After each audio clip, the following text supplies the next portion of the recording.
आप सभी delivery boys और राइडर्स के संघर्ष के नतीजे अब आने लगे हैं।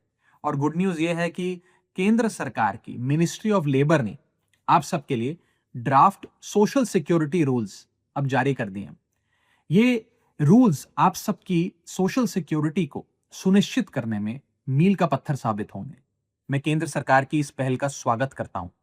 पहली चीज, आपको कानून की आंखों में अब रिकॉग्नाइज किया जाएगा, आपको पहचान दी जाएगी। अब ये कंपनियां आपको इंडिपेंडेंट कॉन्ट्रैक्टर कह के, पार्ट टाइमर कह के या मिसक्रिएंट कह के आपसे पल्ला नहीं झाड़ सकती। आपको बतौर वर्कर एक पहचान मिलेगी। दूसरी चीज, यदि आप किसी एक प्लेटफॉर्म के साथ साल में 90 दिन या एक से ज्यादा प्लेटफॉर्म्स के साथ साल में 120 दिन काम करते हैं, तो आप सोशल सिक्योरिटी के हकदार हो जाएंगे, एलिजिबल हो जाएंगे। तीसरी चीज जो होने जा रही है वो ये है कि आपका अब पंजीकरण होगा, रजिस्ट्रेशन होगा और सरकारी पोर्टल पर होगा, जिसके चलते आपको एक यूनिवर्सल अकाउंट नंबर मिलेगा और एक डिजिटल आईडी कार्ड मिलेगा, आपको एक सरकारी पहचान मिलेगी।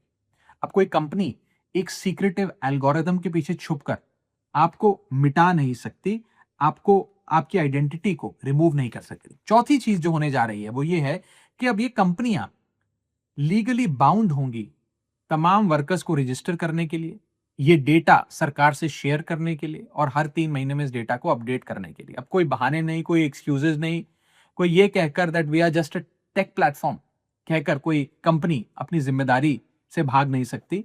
और अब आपको एक पहचान मिलेगी, जिसके चलते पांचवी चीज जो होने जा रही है वो ये है कि आप सबके लिए एक सोशल सिक्योरिटी फंड बनाया जा रहा है।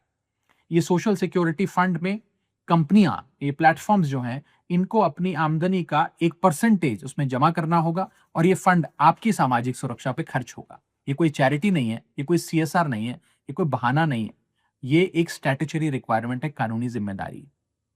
और छठी और आखिरी चीज जो होने जा रही है वो ये है कि आप सबके लिए एक नेशनल सोशल सिक्योरिटी बोर्ड बनने जा रहा है, जो आपके वेलफेयर के लिए, कल्याण के लिए स्कीम्स बनाएगा, आपकी परेशानियां सुनेगा और एक एक्सपर्ट कमेटी इन तमाम चीजों पर अध्ययन करेगी। ये जब 6 चीजें होती हैं तो ये दरवाजा खोल देती हैं आपकी सोशल सिक्योरिटी के लिए। सोशल सिक्योरिटी जैसे आपकी accident insurance, health insurance, life insurance, minimum wages, maternity और हेल्थ बेनिफिट्स, पेंशन और ओल्ड एज बेनिफिट्स और साथ ही साथ ऑक्यूपेशनल सेफ्टी नॉर्म्स। यानी कि आप सबको अब एक इंस्टीट्यूशनल रिकग्निशन मिलने जा रहा है।